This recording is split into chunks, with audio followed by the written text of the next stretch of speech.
Hello everyone and welcome back to our YouTube channel.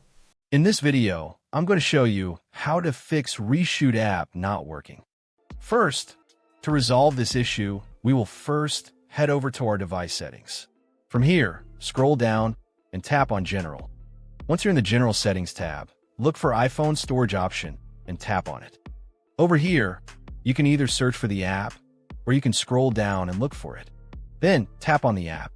On the next screen, you need to tap on the Offload app option. A confirmation pop-up will come up. Now tap on the Offload app option here.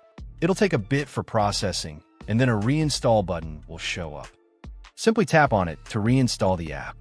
This should resolve the issue, but if it doesn't, then you need to check if the app is running an older version. Head over to App Store. From here, double tap on this search icon in the bottom right corner, and then search for the app.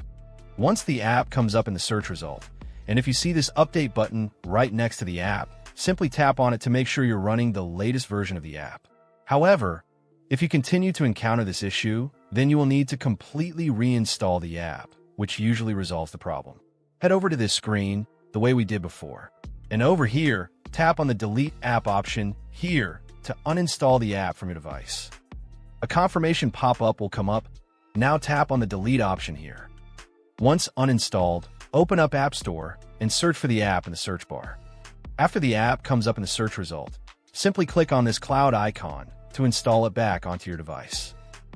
Hopefully, this resolves the issue. If it does, consider sending a super thanks to support our channel.